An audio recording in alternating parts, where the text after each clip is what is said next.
자, 산해경 대왕동경 2부가 되겠습니다. 대왕동경이 길어서 2부. 자, 장홍이라는 사람이 있는데 바다에서 고기를 잡으며 산다. 그들의 나라는 바다 한복판에 있으며 장홍국이라 한다. 그곳 백성들은 물고기를 먹고 살며 호랑이, 표범, 곰, 말곰을 부릴 수 있다.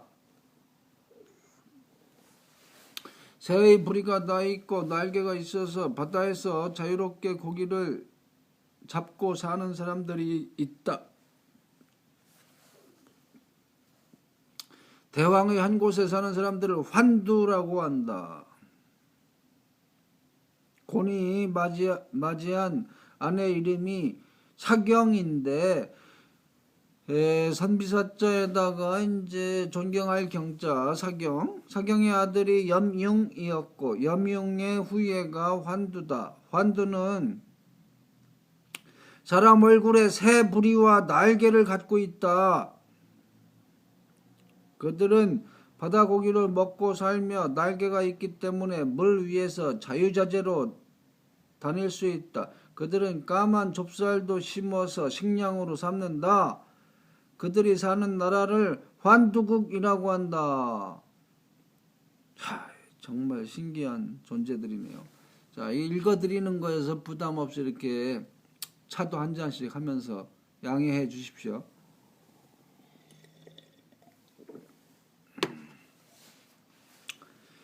요임금과 제국과 순임금 모두 악산에 묻혀 있다. 그곳에는 얼룩무늬조개, 이주, 부엉이, 매, 머리 둘 달린 뱀, 시육, 곰, 말곰, 호랑이, 표범이 있다. 또 주목도 있는데 붉은 나뭇가지에 푸른 잎이 자라고 검은 열매가 열린다. 그곳에는 신산이라는 산도 있다. 요즘에는 뭐 머리가 둘 달린 뱀 이런 게 가끔 나오면 뭔가 돌연변이 이상 이런 거로 다 그렇게 얘기하는데, 근데 이거 보니 이 산해경을 보니까 원래 머리 둘 달린 뱀도 있군요. 원래 있어요. 하긴 머리가 9 달린 것도 있으니 조만간에 방송에 한번 머리가 9개 달린 뱀 이런 게 한번 나오지 않을까 싶습니다. 자, 제국 요임금, 순임금은 다들 좋은 천자였다. 특히 순임금은 효자이기도 해서 아버지인 고수의 눈을 핥아 다시 볼 수 있도록 하였다. 이제 고수가 이제 소경이었어요. 눈이 안 보였어요.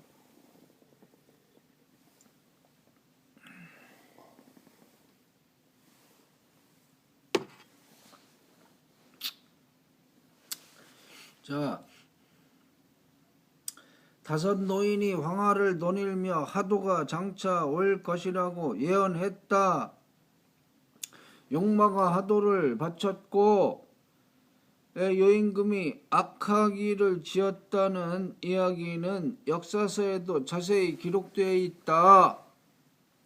해서 다음부터는 이제 이 부분과 관련이 있는 신화 전설입니다. 요와 순에 대한 신화, 요와 순에 대한 기록은 꽤 있어요. 자, 순이 요임금을 모시고 순수를 나갔다. 고향에 도착했을 때의 일이다. 순은 요임금에게 말씀드리고 먼저 집으로 가서 이를 알렸다. 아버지 고수는 천자가 그를 직접 방문한다는 이야기를 듣고 인생에 이런 영광이 없다고 생각했다. 하지만 겉으로는 순에게 이렇게 말했다. 이를 어찌하면 좋으냐, 어찌할꼬. 내가 나를 대신해서 사양을 해 주어야겠다. 순이 말했다. 저도 극구 사양했습니다만 천자께서 꼭 오시겠다고 하시어 더는 막을 수 없었습니다. 이제 곧 도착하실 터이니 제가 아버님을 모시고 마중을 나가지요. 그럴 수밖에 없겠구나. 순이 고수를 부축하고 천천히 집을 나오려 할 무렵 천자께서 오신다는 말을 들은 이웃 사람들이 나와서 구경하느라 환영하느라 시끌벅적했다. 그런데 오직 순의 이복 동생 상은 두려움에 떨면서 어머니와 함께 집안에 숨어서 몰래 내다볼 뿐 감히 나오지 못하고 있었다. 요가 고수를 부축하고 막 대문을 나서는데 여임금의 수레가 도착했다. 수는 아버지에게 잠깐 서 계시라고 한 후 황제 앞으로 가서 보고를 드렸다. 시내 부친이 황제의 영가를 마중 나왔습니다. 여임금이 수레에서 내려 순에게 말했다. 그대의 부친은 눈이 불편하신데 어찌 이런 예절을 차리시는 것이요? 수는 아버지를 부축하면서 여임금을 집안으로 모셨다. 수는 여임금에게 자리를 내주면서 아버지에게 예를 행하게 했다. 고수가 절을 올리자 순이 따라 절을 올렸다. 고수가 말했다.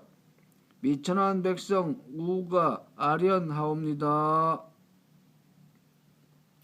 여임금이 황망히 답례했다. 절을 마치자 수는 먼저 일어서 고수를 부축해 일으켰다. 그런 후 여임금이 윗자리에 앉기를 기다려 고수를 한쪽에 앉게 하고 자신은 아버지 뒤에 섰다.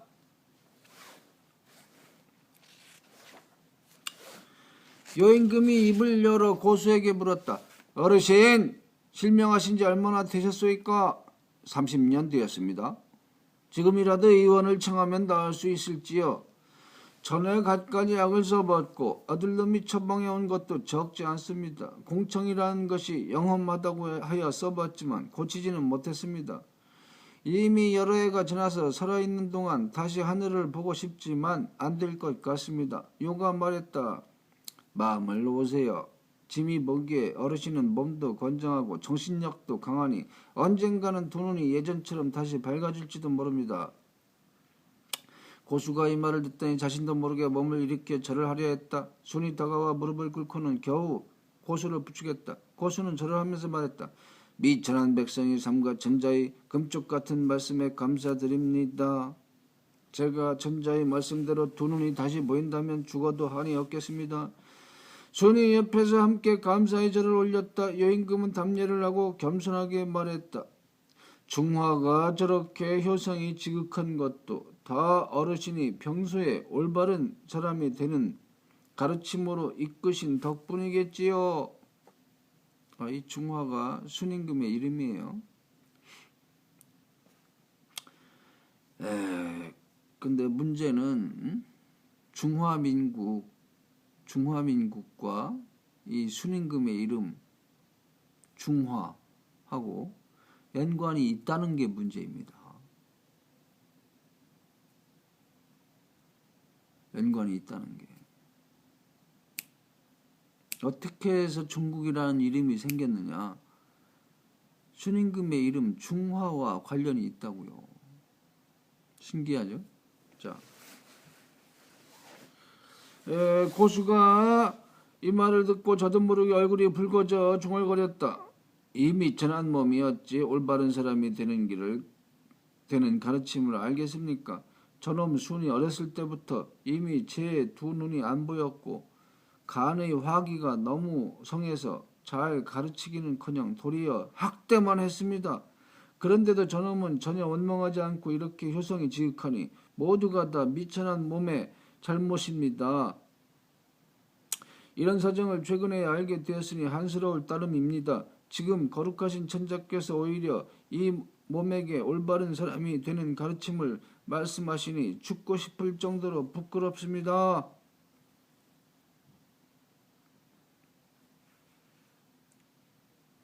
하하, 내가 좀 말을 잘못했네요.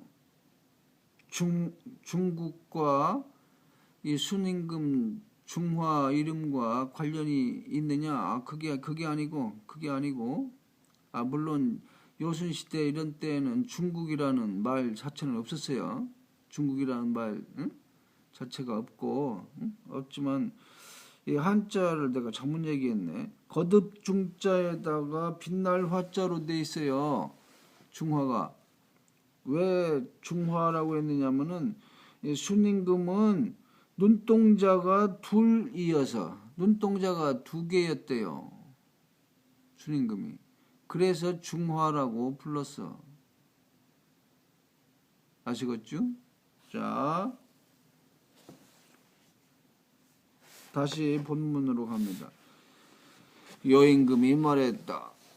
하늘에 구름과 이슬만 있고 소리와 눈이 없을 수는 없는 법이지요. 부모 노릇하는데 어찌 자유롭기만 할 뿐 꾸짖지 않고 지낼 수 있겠습니까? 노인께서는 눈병이 심해서 바깥 일을 잘 알지 못하니 설사 중화가 심한 말씀을 들었더라도 어쩔 수 없었을 것입니다. 그러니 중화가 어찌 원망을 품겠습니까? 노인께서 이렇게 겸손하신 것을 보니 역시 자애로운 아버지 밑에서 효자가 나온 것이로군요. 여행금은 몇 마디 덕담을 더 나눈 뒤 작별 인사를 나누었다. 그리고 출발하면서 순에게 말했다. 그대는 집에 며칠 더 머무르면서 전륜의 정을 누리시어. 짐은 수산이나 황하, 낙수 근처에서 그대를 기다리고 있겠소. 저는 대답을 한 후 고수를 부축하여 전송을 나갔다가 여인금이 수레를 타고 떠난 뒤에야 고수와 함께 안으로 들어왔다. 그때 순의 계모와 상, 매수가 모두 나왔다. 매수가 먼저 말했다. 우리는 오늘 아침에 천자를 배웠습니다. 과연 풍채가 좋으시고 두 분 형수의 볼과 뺨이랑 좀 닮았더군요. 상이 말했다. 그 눈썹이 8무늬인 것 역시 특이하더군요. 이 상, 이복동생 상, 고수하고 순은 사이가 아주 순을 몹시 학대하고 하여간 안 좋아하고 사이가 안 좋았어요. 자, 어떻게 이제 해치려고 했었어요, 순을. 뭔 일인지 잘 모르겠습니다. 자, 계모가 거들었다. 콧대가 아주 높고 기계와 도량이 비범하더군요. 나이가 8, 90은 되었을 텐데 아직도 정신력이 강하고 음성도 맑다니 정말 범상한 사람은 아닙니다. 모두들 이렇게 왁자지껄하며 이야기를 나누는데 고수만은 한쪽 구석에 앉아 끼어들 생각도 없는지 한마디도 하지 않았다. 이상하게 여긴 순이 부드러운 음성으로 물었다. 아버님! 조금 전에 예를 행하실 때 무릎을 꿇고 절을 하시고 이야기를 나누시느라 힘이 드셨군요. 그러자 고수가 고개를 저으며 말했다. 아니다. 그전 내가 정말 사람됨이 못났다는 생각이 들어서 말이다.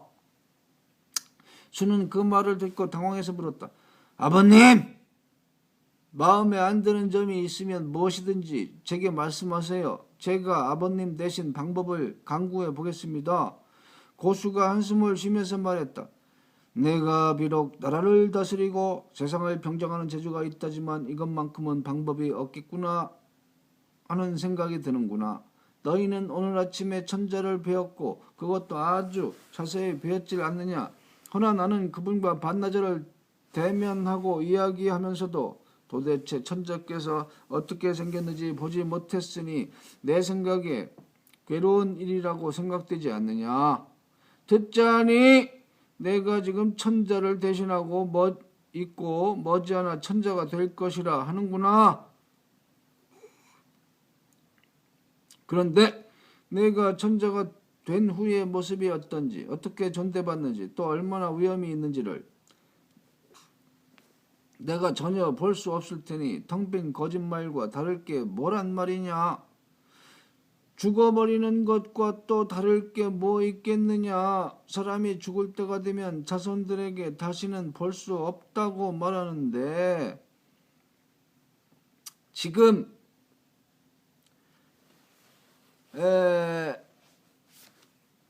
너희들이 분명히 함께 있는데도 보이질 않으니 죽은 사람과 다를 게 없지 않느냐. 너희들이 비록 나에게 효도를 한다고 좋은 음식을 먹여주고 좋은 옷 입혀주고 좋은 집에서 살게 해주지만 나는 만나는 것도 보질 못하니 맛없는 것과 뭐가 다르겠느냐.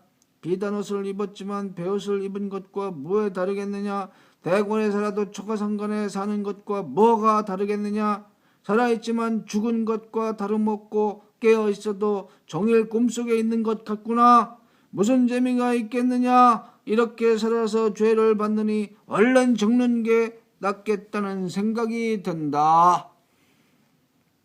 이야기가 여기에 이르자 슬픈 마음이 치밀면서 고수의 눈에서는 눈물이 흘렀다. 저는 아버지의 말을 듣고 마음 아파하며 이렇게 생각했다.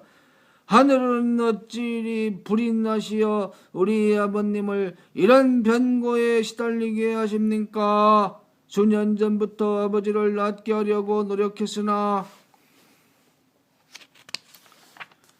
효험이 없으니 이렇게 가다가 아버님의 상심은 말할 것도 없고 몸까지 상하신다면 앞으로 어떻게 합니까? 수는 이런 생각에 자신도 모르게 눈물을 흘렸지만 아버지에게 근심만 더해 드릴까봐 소리도 내지 못했다. 그리고 아버지를 위로해줄 어떤 말도 떠오르지 않았다. 수는 이렇게 주저하고 있는데 갑자기 고수가 손으로 자기를 때리면서 욕을 하기 시작했다. 죽어도 할 말 없는 엇보지. 자업자득이야. 고생을 더 해야 해. 조금 전에 여인금에게 말했던 것처럼 순을 학대했던 죄를 후회하는 것인지도 몰랐다. 그러나 순은 아버지가 그처럼 자학하는 모습을 견디기 어려웠다. 그는 황망히 뛰어가서 땅에 무릎을 꿇고는 두 손으로 아버지의 몸을 껴안고 말했다. 아버님!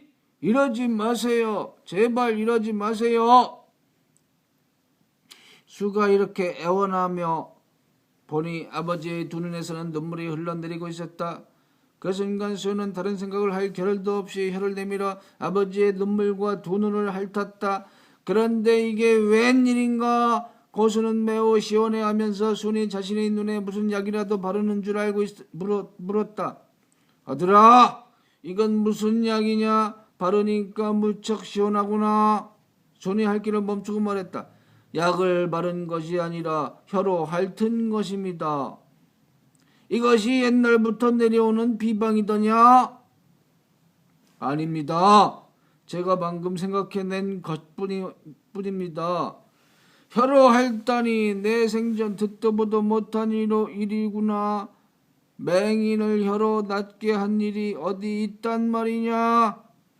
아버님께서 시원하시다니 괜찮으시다면 좀 더 하려는 게 어떻겠습니까? 주변에는 아무런 해가 없을 것입니다. 고수가 이 말을 듣고 고개를 끄덕였다. 그래서 수는 아버지 머리를 안고 미친 듯이 핥기 시작했다. 고수는 시원하다며 탄성을 연발하였다. 그러자 수는 더욱 정성스럽게 정신을 집중해서 좌우로 열심히 핥았다. 그렇게 반시즌쯤 지났을 때 고수가 갑자기 소리를 크게 질렀다. 이럴 수가! 눈이 조금씩 밝아지는 것 같구나. 순이 급히 살펴보니 정말로 오랫동안 막혀있던 고수의 눈에 푸른 눈동자가 희미하게 드러나고 있었다. 그는 기쁨을 참지 못하여 말했다. 아버님, 기왕에 효과가 있으니 쉬지 말고 이 귀에 완전히 낫도록 해보겠습니다. 그는 다시 아버지의 머리를 안고는 정신을 바짝 차리고는 젖먹던 힘까지 내서 정성을 다해 핥았다. 상과 계모는 이 모든 상황을 처음부터 보고 있었다. 처음에는 순을 바보천치라고 욕하며 뒤에 숨어서 키득거리고 있다가 이제 효험이 있다는 말을 듣자 모두 가까이 다가왔다. 순은 반시지는 좋게 되도록 계속 아버지의 눈을 핥았다. 그랬더니 혀와 입이 바짝 말라왔다. 고수가 몇 번이고 그를 막으며 잠시 쉬라고 했지만 순은 듣지 않았다. 얼마 후 고수가 또 말했다. 됐어. 이제 완전히 볼 수 있으니 너는 좀 쉬어라. 내가 한번 봐야겠다. 순은 그제야 물러났다. 고수는 사방을 둘러보았다. 두 눈을 막고 있던 것이 완전히 사라지지는 않았지만 물건을 볼 수 있을 정도는 되었다. 30년 동안 암흑 속에서 지내며 아내와 자식들도 보지 못하다가 하루아침에 광명을 찾았으니 그 기쁨을 말로 표현할 수가 없었다. 그러나 이상한 것은 평소에 함께 지내면서 익숙했던 사람을 이제 와서 보니 도무지 알아볼 수 없다는 사실이었다. 매수는 태어날 때부터 본 적이 없었다. 순과 상을 본 것은 그들이 아주 어렸을 때였는데 지금은 다 큰 어른이 되어버렸으니 알아볼 수가 없었다. 후처의 모습은 어렴풋이 기억하지만 지금 보니 많이 늙어 있었다. 고수는 다시 눈을 들어 사방을 둘러보았다. 사람들을 알아볼 수는 없었지만 추측은 할 수 있었기에 이렇듯 순에게 물어보았다. 아들아! 방금 천자에게 내가 효자라고 칭찬하더니 그 말씀이 정말이로구나. 내가 눈을 다시 뜨게 된 것은 순전히 내 효도에 감응한 것이다. 내가 정말 복이 많아서 이런 효자를 낳았구나. 수는 아버지 말씀을 듣고 극구 사양했지만 마음만은 기쁘기 짝이 없었다. 며칠이 지나 수는 다시 아버지의 눈을 여러 번 핥아주었다. 그러자 고수의 눈을 막고 있던 것이 완전히 사라져 눈이 깨끗이 나왔다. 수는 여임금이 오래 기다릴까봐 부모님께 하직 인사를 드리고 수산으로 향했다.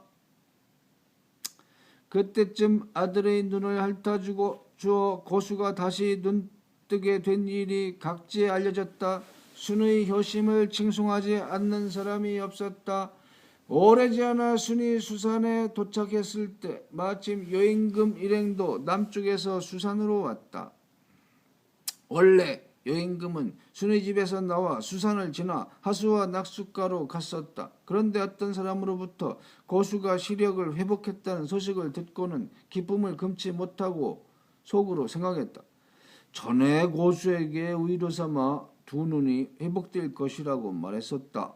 이렇듯 곧 효염이 있으리라고는 생각지도 않았는데 중화의 효성이 하늘을 움직여 효험을 보게 되었구나. 지금 중화는 얼마나 기쁠지 다시 가서 그를 만나봐야겠다. 여임금이 이런 생각에 잠겨 수산으로 돌아오고 있던 차에 산에서 순과 마주친 것이다. 여임금 일행은 순에게 축하 인사를 건네며 당시 상황을 물었다. 순의 설명을 들은 여임금 일행은 정말 신기한 일이라며 탄복했다. 그들은 즉시 수산을 데려가 다시 하수와 낙수로 향했다. 하루는 어떤 곳에 도착했더니 물가에 5 노인이 한가로이 노니는 모습이 보였다. 희끗희끗한 눈썹과 백발, 위험 있는 의관, 기력과 행동거지를 보아하니 결코 보통 사람이 아니었다. 일행이 궁금해서 다가가 물어보려 하는데 갑자기 한 노인이 큰 소리로 노래를 불렀다.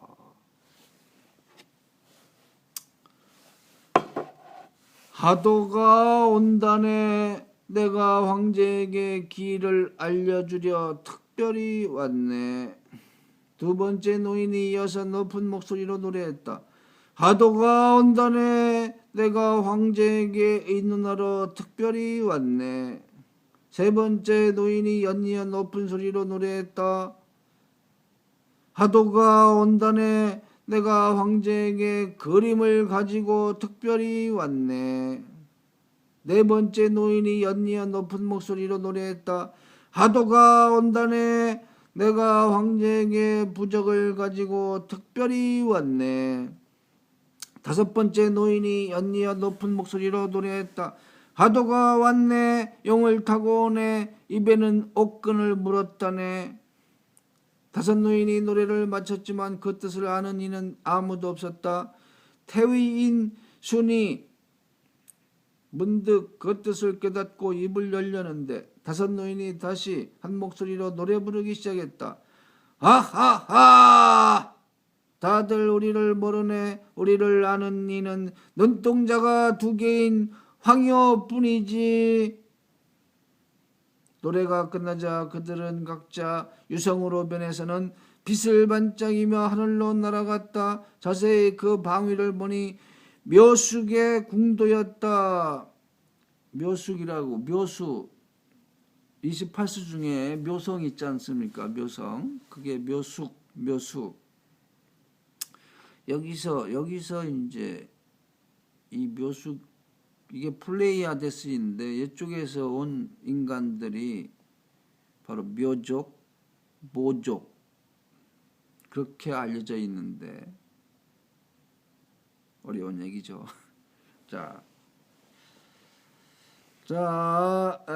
모두 신기하며 순에게 물었다.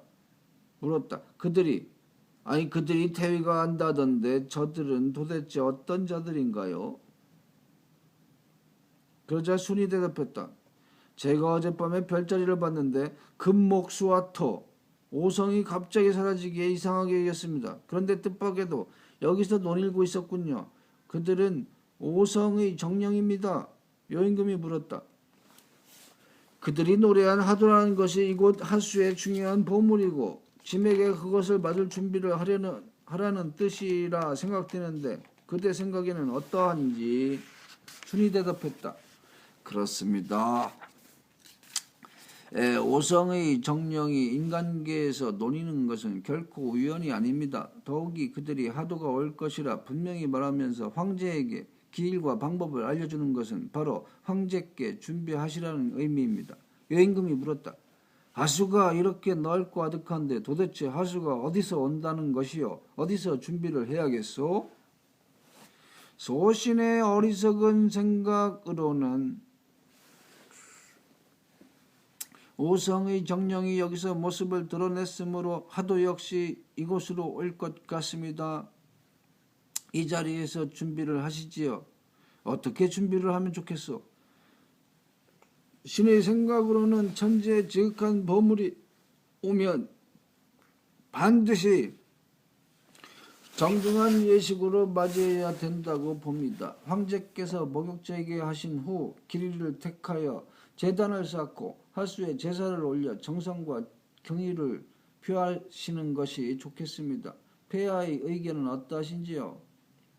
여임금은 머리를 끄덕이면서 그러겠다고 말했다. 이리하여 일행은 황하의 강변에 머무르게 되었다. 여임금은 군신을 이끌고 목욕제게 한 후 태사로 하여금 길이를 택해 제단을 쌓고 의식을 거행할 날짜를 택하도록 했다. 그렇지만 황하의 북쪽 강변은 산세가 급해서 모든 것이 불편했다.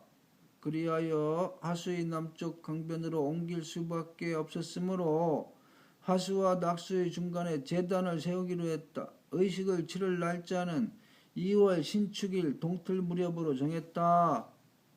이날 한밤중에 여임금은 여러 신하들을 데리고 단나라에서 모든 걸 준비했다.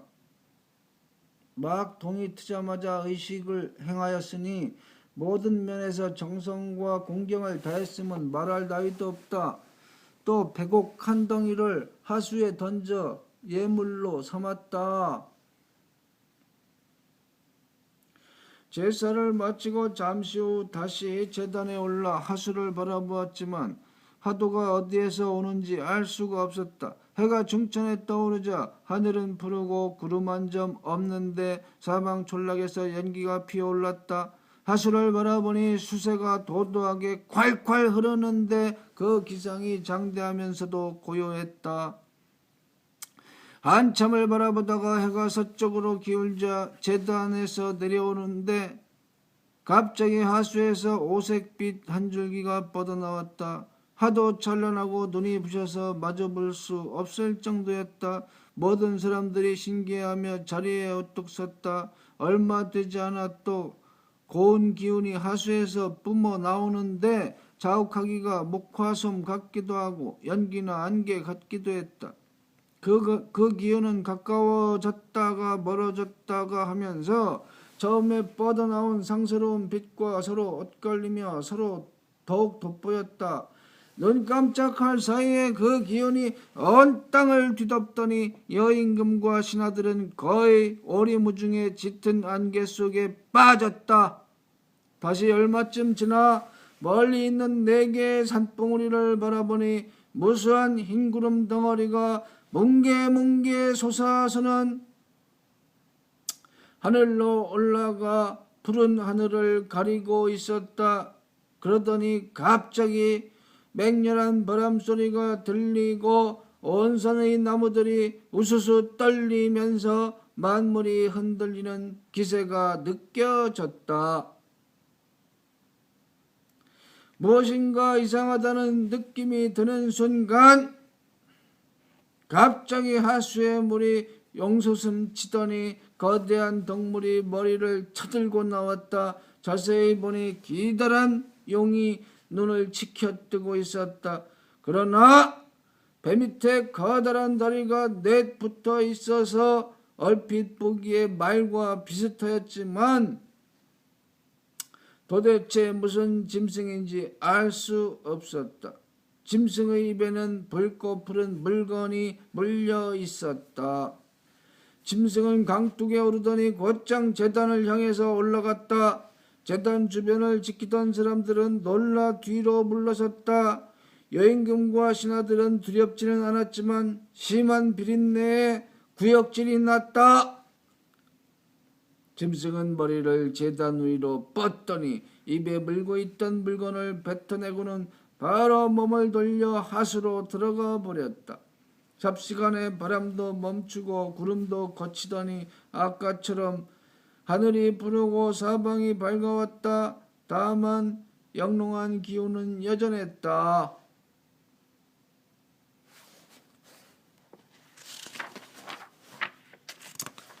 자, 요임금과 신하들은 하도가 왔다는 것을 알게 되었다. 다가가서 자세히 살펴보니 거북의 등껍질 같은데 넓이가 9촌쯤 되었다. 백옥으로 봉함되어 있었으며 붉은 흑으로 입구를 만들어 황금으로 칠하고 푸른 끈으로 묶어 놓았다. 여러분이 과연 한 폭의 그림이 나왔다. 위에 여러 별자리의 위치와 두정의 거리 및 지리산천의 맥락과 제왕의 흥망성쇠에 대한 기록이 적혀 있었으며 다음처럼 두 구절이 새겨져 있었다. 개수제당 외 우당수처명 풀이하면 황제의 혈족 박 사람에게 제위를 물려주고자 하노니 우는 하늘의 명을 받을지어다. 황제의 혈족 박 사람에게 제위를 물려주고자 하노니 우는 하늘의 명을 받을지어다.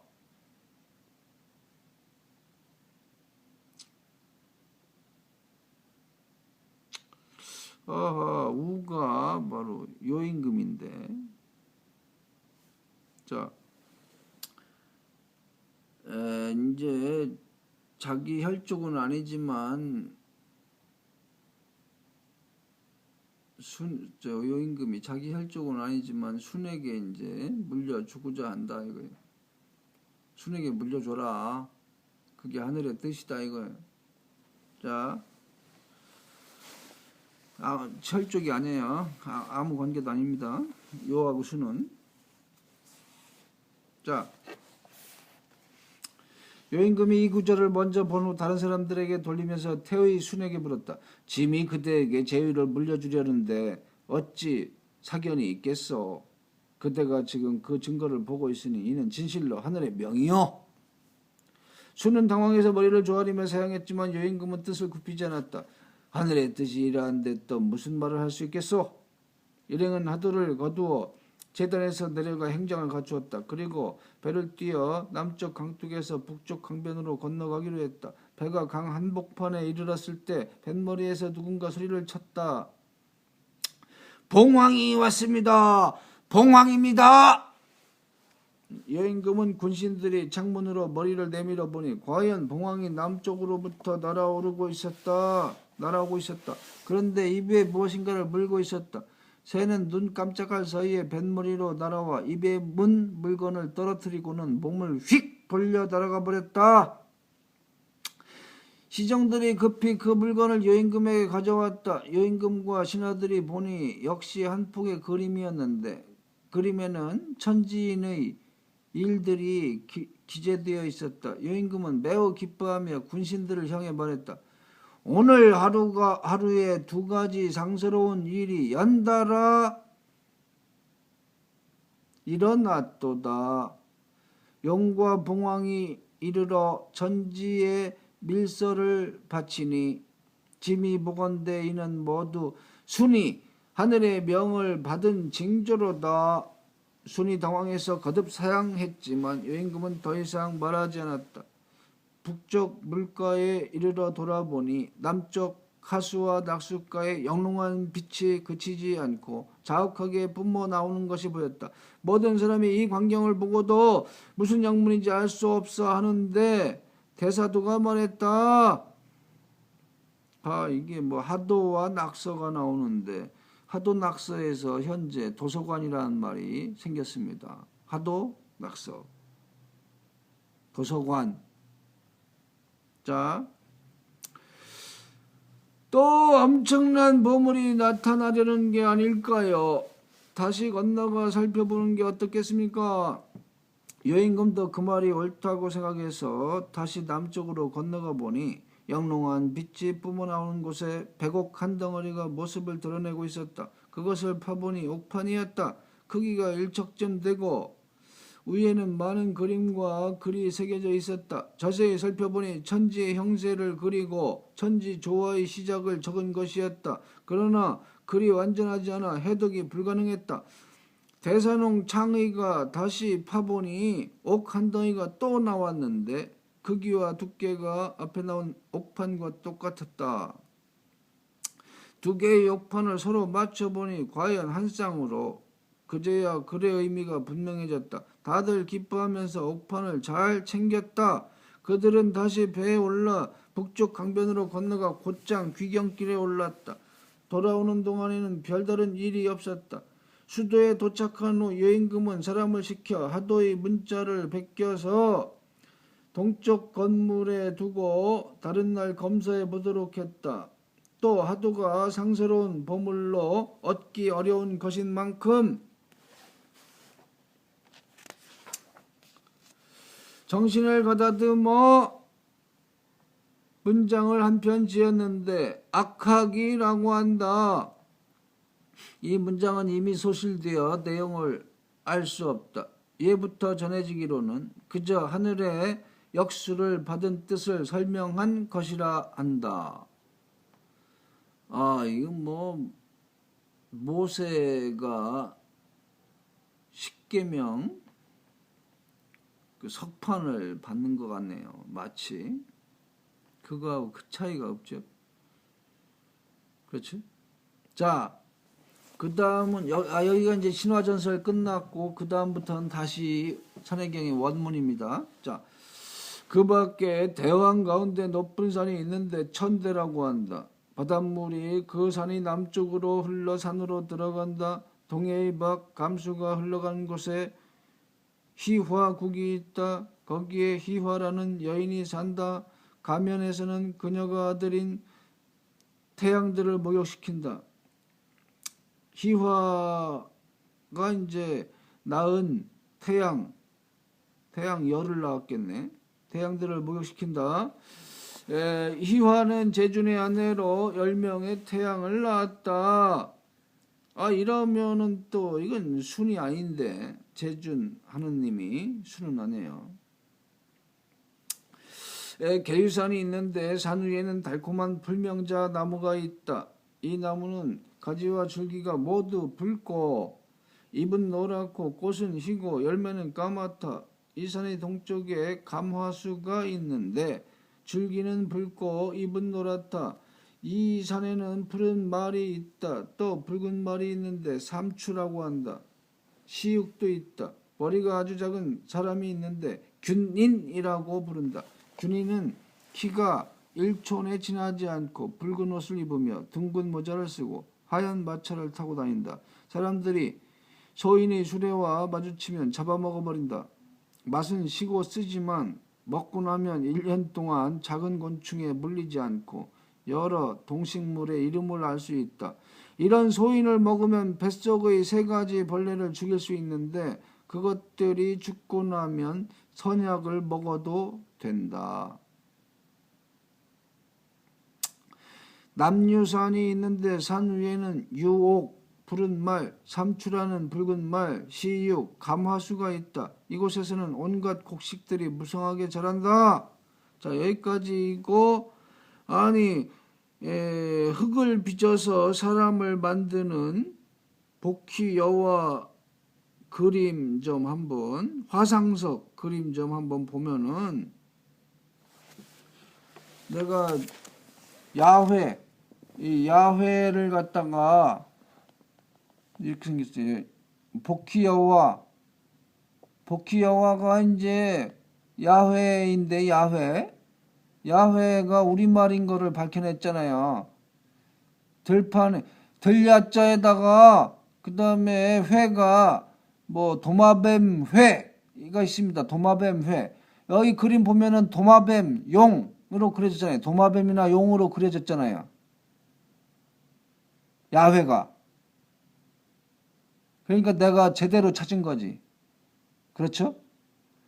뱀 회자 있어요. 뱀 회.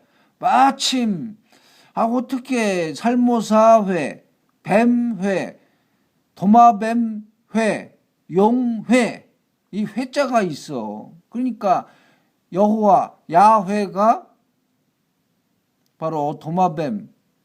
우리말 맞죠? 우리말 맞습니다.